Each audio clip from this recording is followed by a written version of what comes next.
Bu qoskoca məkan, Qafqaz sıra dağları minilliklərin yaşıdır, hər cür olayların şahididir. Sünkar gözəllikləri, vüqarlı, əlçatmaz zirvələri, elin, obanın məğrurluq rəmzi olub. Əgər bu yerlərə fitnə fəsad, hilə nəfəsi toxunandan, nifaq toxuma səpləndən, əsrlər boyu bir ailə kimi mehriban yaşayan xalqlar bir-birinə qənim kəsilib.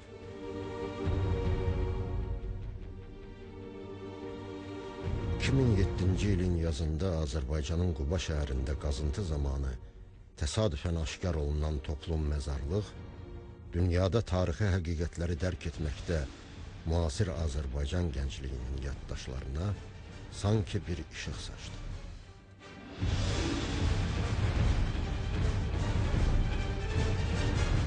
1 may 1918-ci ilin səhər saatlarında Şaumyanın əmri ilə Qubaya cəza dəstəsi daxil oldu. Bu qrupun başçısı, Daşnaqçın təmsilçisi Hamazasp, onun köməkçisi isə Nikolay idi. Onlar qarşılarına çıxan kişi, qadın və uşaqları öldürür, evlərə girir, bütün ailəni qətrə yetirirdilər. Qadınların qucağındakı körpələri bıçaqla doğrayırdılar. Kim idi Hamazasp? Kim idi bu dəstənin əskərləri?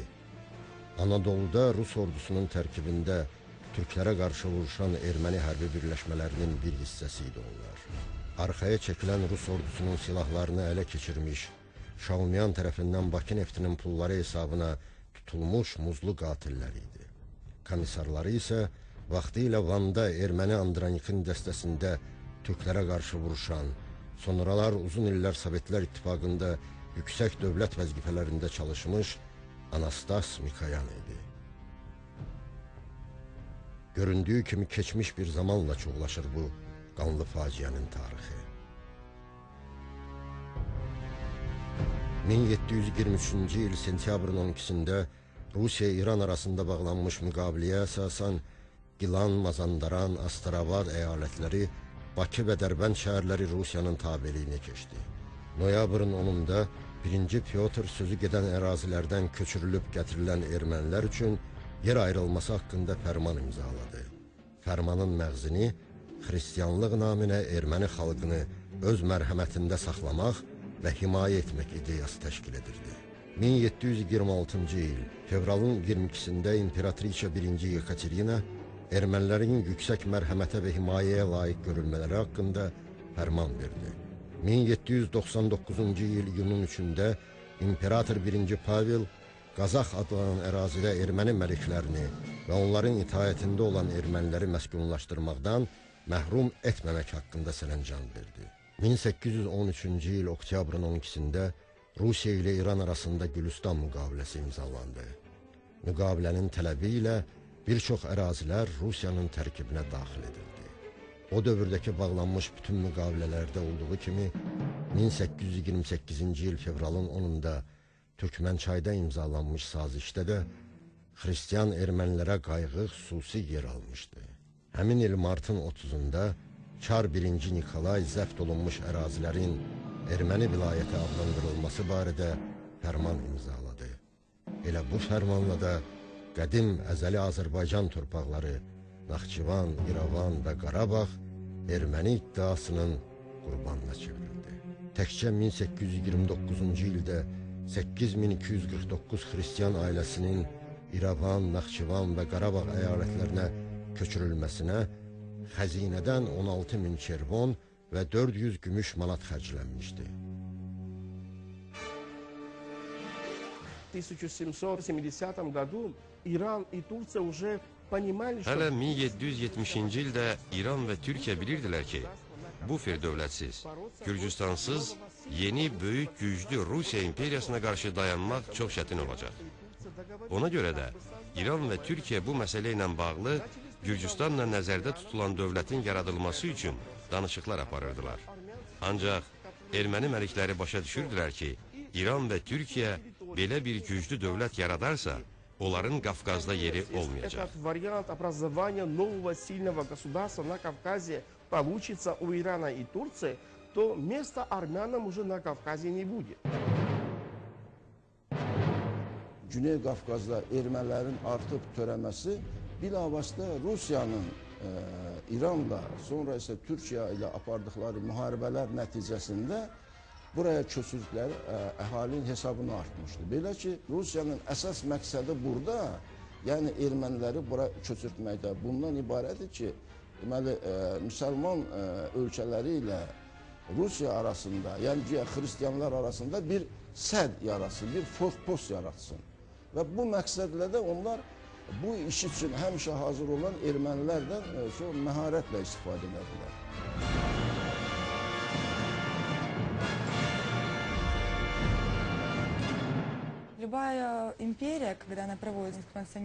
Ekspansiyonist siyasət yeridən bütün imperiyaların, eləcə də Rusiyanın əsas prinsipi insanların kütləvi halda köçürülməsi prosesindən ibarətdir. Müəyyən müddətdə o yerlərdə etnik qruplar arasında millətçilik ideyalarını ortaya qoymaq və ondan yararlanmaqdan ötürü idi. Erməni tarixçiləri yalan, uydurma tarixləri ilə bütün dünyanı çaşbaş salıblar. Həqiqətdə isə ermənilər Azərbaycanın, Gürcüstanın və Türkiyənin torpaqları hesabına özlərinə dövlət qurmaq istəyirdilər. Ən maraqlısı bu idi ki, erməni millətçilərinin marağı ilə Rus imperiyasının marağı üst-üstə düşürdü.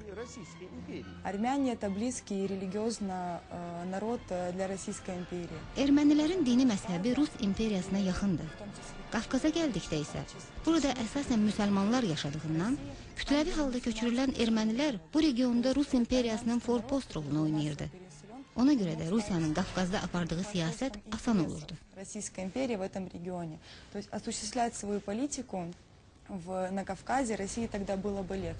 Oktyabrın 1-də Rusiya, İran və Türkiyə sərhədləri boyunca xristiyan bufer zonası yaratmaq məqsədi ilə Çarın fərmanına əsasən İranlı erməni məliklərinin və onların itaətində olan erməni əhalisinin Çar Rusiyasının tabeliyinə qəbul edilərək Qafqaz xətti boyunca yerləşdirilməsi qərarı alınır.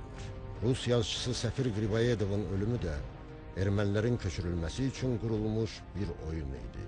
Rus tarixçisi İvanovanın yazdığına görə Fətəli Şahın erməni əsilli Şirazlı xacəsinin köməyi ilə Şahın 2 gənc erməni əsilli hərəmi qaçırılaraq Rusiya səfirliyində gizlədilir.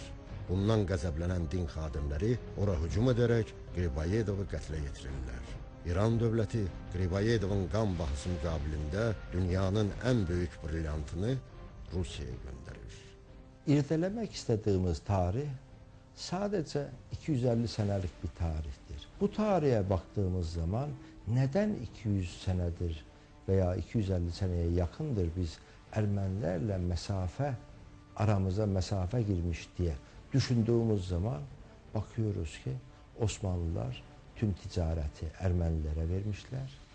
Askeriyenin bir bölümünü de Ermenilere vermişler ve askerler değil, ticaret yapan Ermeniler dış ülkelerin etkisinde kalarak bizimle mesafe koymaya başlamışlardır. Hələ qədimdən İslam qanunlarından doğan çərçivəyə görə xristiyan ölkələrində müsəlman tacirlərinin yerini tutmuş ermənilər Avropada özlərinə dayaq axtarmaqdaydılar. Rusiyada İran ipəyi alveri ilə məşğul olan erməni Xoca Zakar Sarhadovun Çar Aleksey Mixayloviçə hədiyyə olaraq təqdim etdiyi və hazırda Silahlar Palatasında saxlanılan almaz taxt, incə şərq üslubunda fil sümüyündən, qızıl və gümüşdən düzəldilmişdi. Bahalı hədiyyənin bağışlanmasında məqsəd nə idi? Erməni ticarətinin bu ölkələrdə genişlənməsi, xristiyan aləmində nüfuz qazanmaq niyyəti güdülürdü. Ruslar Türk torpağına, xüsusən də İran ərazisinə daxil olan zaman, bu ərazidə yaşayan türklərlə mübarizə eləyib vuruşublar. Onları köçüb getməyə vadar eləyiblər. Üstəlik, İranda məskunlaşmış erməniləri öz tərəflərinə çəkib, birlikdə vuruşmağa çağırıblar. Yadınıza salmaq istərdim ki, Rus işğallarından əvvəl Türk əhalisi hər bir yerdə məskunlaşmışdı.